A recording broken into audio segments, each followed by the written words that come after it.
इंशाअल्लाह। अब मैं प्रोग्राम को आगे बढ़ाते हुए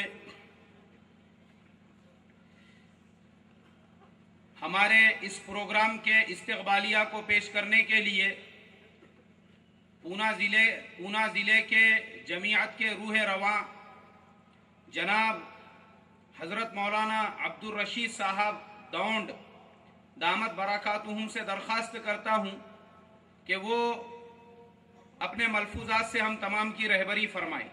जनाब हज़रत मौलाना अब्दुल रशीद साहब दौंड।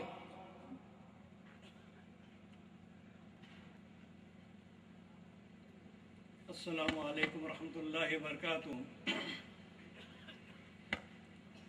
मोहतरम बुजुर्ग दोस्तों, हमारी इस दावत पर आपका यहाँ हाजिर हो जाना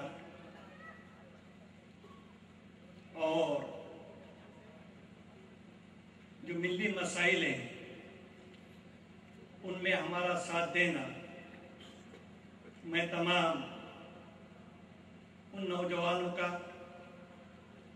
इसी तरह हमारे उन तमाम हमारे बुजुर्गों का दिल की गहराइयों के साथ इस्तकबाल करता हूँ। बात ये कि जमीयत के मायने ही ये है कि सब के सब इकट्ठा होना, जमा होना। उलमा की जो जमात है, जैसा कि आपने उसका एक मुख्तसर सा खाका सुना है, उसका तारुफ सुना है। बात ये कि ये जमीयत उलमा का नाम सिर्फ इससे पहले हम अखबारों में पढ़ा करते थे। कभी कभी कुछ प्रोग्राम हुआ करता था, वो भी मुख्तसर से अंदाज में।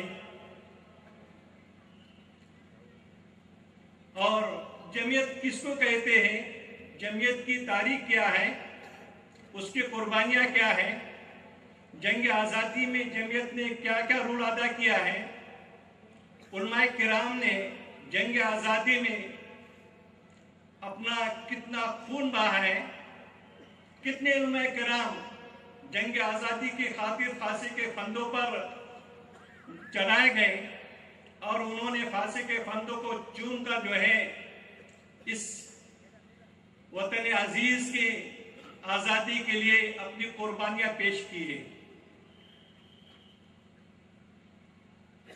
अगर उसका जायजा लिया जाए तो हमें पता चलेगा कि ये जंग आज़ादी की जो दास्तान है, जिसमें हमारे उलमा ने हिस्सा लिया है, और उसके बाद ये जमात वो है कि 1919 में जो है सबसे पहले कि इंफिरादी तरीके पर अगर काम किया जाए, जंग आज़ादी लड़ी जाए, तो आज़ादी का हुसूल मुमकिन नहीं है, हम आज़ादी हासिल नहीं कर सकते।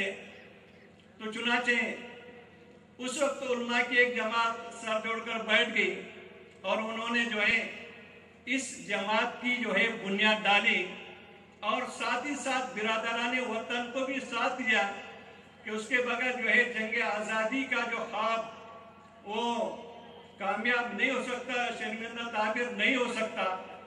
चुनाचे उस वक्त से लेकर मुख्तलिफ तहरीक आई, कभी रेशमी तुरमान के तहरीक चली है, कभी शिमली का मैदान, शामली का मैदान कभी कभी वहाँ गर्म रहा है।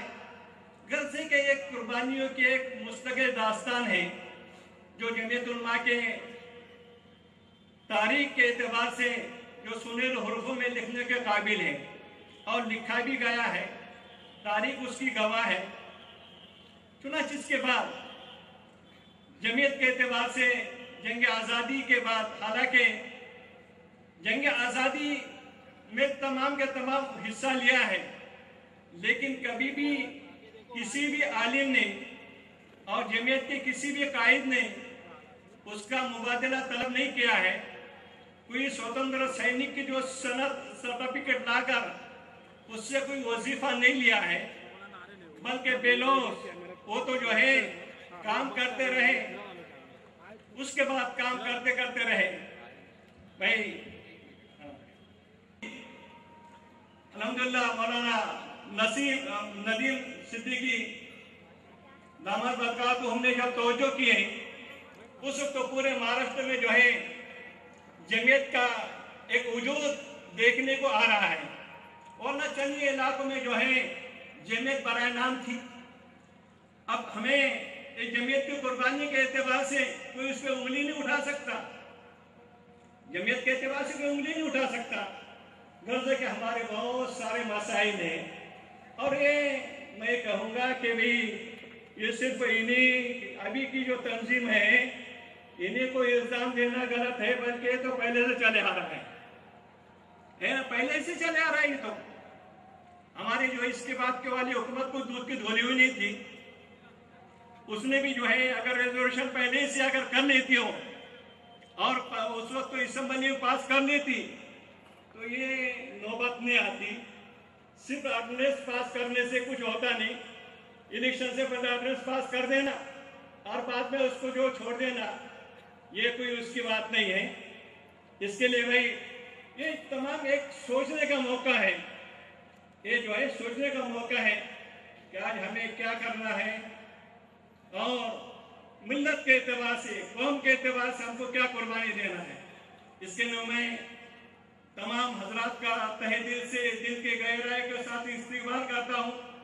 खुसूसन हमारे जो मेहमान आए हुए, हर एक का नाम लेना तो मुश्किल है।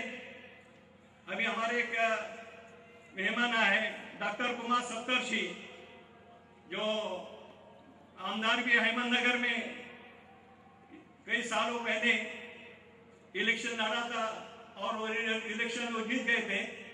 बहुत उस वक्त जो है उनके ख्यालात जमीन से हम जानते हैं।